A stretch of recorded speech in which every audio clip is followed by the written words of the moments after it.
Olá pessoal, dando sequência à nossa série de vídeos relacionados ao chassi Huawei E9000, agora a gente vai falar um pouco sobre o acesso aos hosts, né? Então vou fazer um logon aqui na nossa E9000 do laboratório, tá? E vou buscar pelos IPs, né? Buscar pelos IPs dos hosts.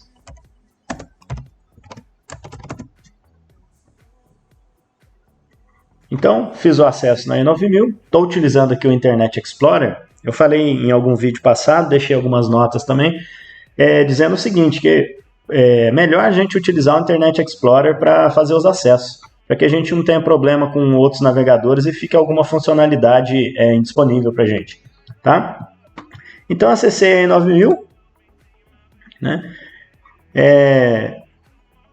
Poderia ter informação aqui do IP, daquele slot que eu quisesse aqui direto, clicando nele, né? Mas como eu falei em vídeos anteriores, eu prefiro trabalhar aqui em Chassis Settings, onde eu venho aqui em Node, né? E aí no Node eu tenho todos os meus slots e todos os meus IPs, tá? Eu vou pegar por padrão aqui o IP 192.6840.100, tá? Vou fazer um acesso nele aqui rapidamente.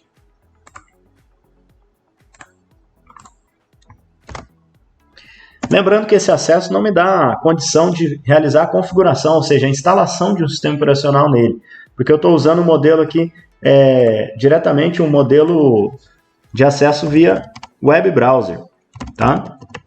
Então é justamente isso a nossa ideia agora. A gente vai fazer um acesso no host para identificar algum ponto relevante. Por exemplo, eu já falei sobre as outras guias, né, aqui em cima. Eu vou direto na guia remoto. Vou relembrar a gente sobre a questão do console compartilhado e do console privado. O console compartilhado eu posso ter mais de uma conexão ao mesmo tempo e as pessoas verificando a mesma tela. E o console privado é o console que eu vou usar para trabalhar somente uma sessão exclusiva. Tá? O acesso para a instalação do sistema operacional é feito através da ferramenta KVM. A ferramenta KVM eu tenho que baixá-la direto do site da Huawei. Para baixar eu tenho que ter um usuário e senha. O que nós fizemos no laboratório? Nós fizemos o download de uma versão, né, desse KVM, ferramenta KVM para o Remote Console, deixamos disponível no storage do laboratório. Então vocês não vão precisar seguir esse passo. Eu estou fazendo esse passo com vocês no vídeo, para que, porventura, se em um dado momento vocês não tenham a ferramenta KVM, você pode vir aqui nesse item remoto do host, clicar aqui em Download, né, onde a gente vai ser direcionado para uma aba do suporte Huawei, onde tem aqui falando sobre o console IRC, né, que é o Remote Console, para a gente baixar, aonde, uma vez que eu vou para a área de Download, eu tenho aqui a opção de poder fazer o download desse console. No nosso caso, eu baixei aqui o cliente Windows, tá? Então, eu vou fechar essas telas, tá? Para fazer um acesso KVM, eu não preciso estar com essa interface web browser aberta, né? Não tem influência alguma entre o acesso KVM e essa interface web browser, tá? Então, eu vou passar aqui já para a área do KVM. Fiz o download aqui, ó. Ele veio compactado, eu descompactei, ele está aqui comigo, ó. Então é só executar o KVM e colocar as informações necessárias. 192.168.40.100, que é o host que a gente pegou como modelo e vamos fazer um acesso nele para simular a instalação de um sistema operacional. Tá? A senha estão lá no material disponível para vocês, relacionado ao laboratório, monitoria e professores. Tá? Aqui ele me dá um alerta sobre certificado de segurança. Eu vou continuar assim mesmo, porque a gente não habilitou todos os certificados de segurança no ambiente, porque é um ambiente interno, ele não fica aberto para a internet, então num dado momento, no momento devido, a gente vai cuidar disso. Tá? O nosso host, ele já tem, como ele faz parte do ambiente de produção, ele já tem um sistema aportado nele, ou seja, ele já está com, né, nós lá do laboratório, nós fizemos a instalação de um VMware ESXi 7.0, né, no host, que é um Huawei CH121H versão 3, que tem 2 processadores de 1.7 GHz, com todas aqueles cores e aquelas threads, que a gente já viu lá na interface dele, né?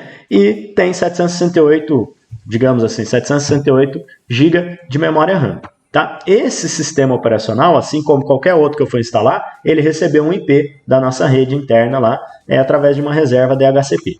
Tá certo? Então, qual que é o passo para eu poder instalar um sistema oficialmente? Por exemplo, vamos supor que nós estivéssemos parado aqui na tela de arranque desse sistema operacional e não tivéssemos o sistema.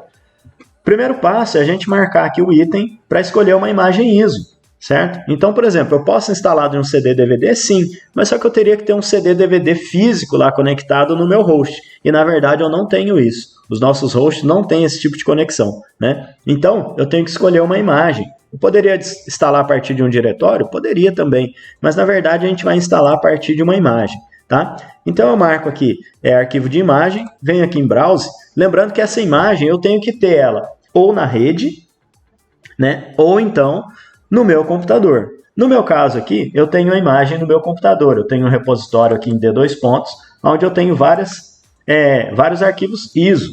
Então, por exemplo, esses arquivos ISO, eles têm que ser aqueles arquivos inicializáveis, ou seja, aqueles que a gente pode chamar de live CD, ou live CD install, né, que tem a instalação neles também, né? Então, uma vez feito a escolha, eu vou pegar aqui um Kali Linux, por exemplo, eu vou clicar em abrir. Quando eu clicar em conectar, vai acontecer o seguinte, a ferramenta KVM vai fazer um checkpoint dessa imagem ISO, tá? Por isso que ele demora um pouquinho ali para habilitar para mim. Aí, ó, ele faz um checkpoint rápido dessa imagem ISO, né? Feito esse checkpoint, eu já posso vir aqui, ó, nos botões de controle relacionados à energia e vou fazer o quê? Eu vou forçar um reset do sistema, tá? Então eu venho aqui, ó, vou forçar um reset do sistema, ele me dá um alerta falando se eu quero continuar assim ou não. Vocês vão ver que eu vou perder o sinal aqui da máquina, né?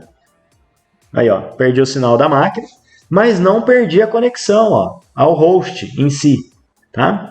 Então agora começa uma sequência de checagem do host em si, tá? Então memória, processador e os demais periféricos que tem nesse host, a rede também.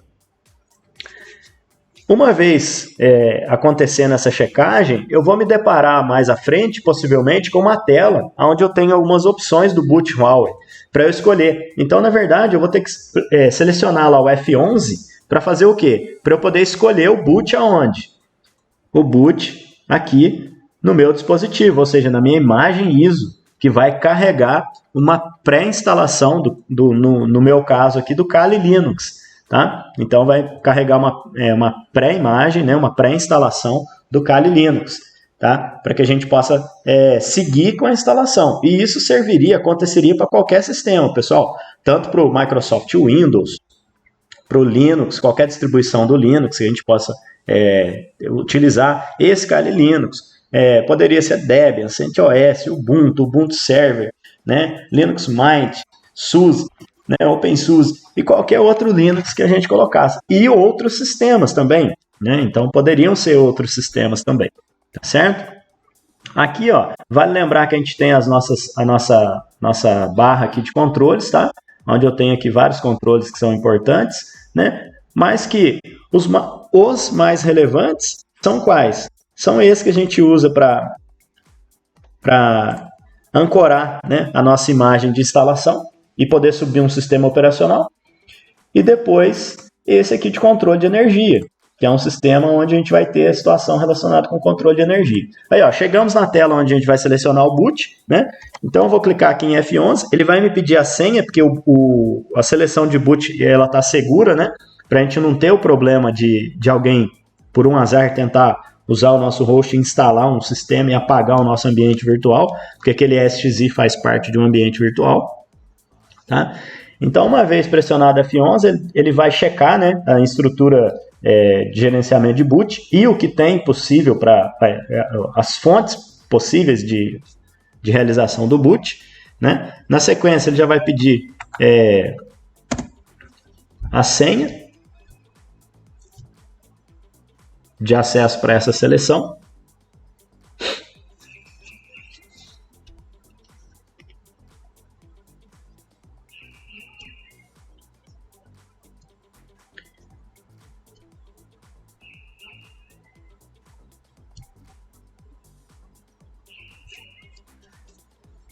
Tem uma dúvida que o pessoal tem comentado muito e é interessante a gente falar o seguinte, se eu estiver trabalhando com máquinas Windows, eu posso dentro desse Windows Server habilitar, né, o Remote Desktop, e aí depois eu vou ficar livre de estar utilizando sempre o nosso KVM aqui, certo?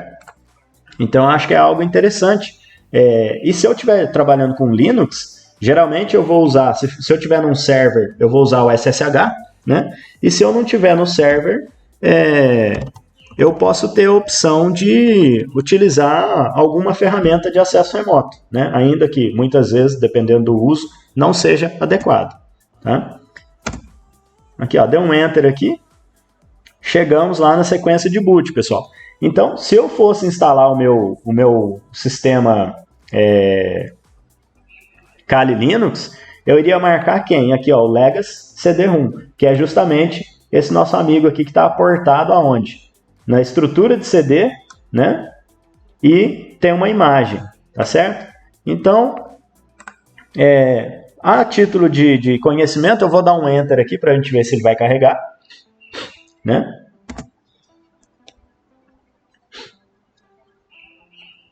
Mas eu não vou deixar a instalação seguir. Aí, ó, beleza. Chegamos lá numa instalação do Live Kali Linux, onde eu poderia colocar aqui, ó, instalar tal, e seguiria com a instalação do sistema operacional. Tem uma instalação no prompt, tem uma instalação gráfica, né? Isso aqui vai mais do sistema operacional. Mas como eu não posso fazer isso, porque aquele ESXi que eu mostrei no início faz parte do nosso ambiente operacional de produção já, o que eu vou fazer? Eu vou simplesmente vir aqui, ejetar a minha mídia, tá? Desconectar a minha mídia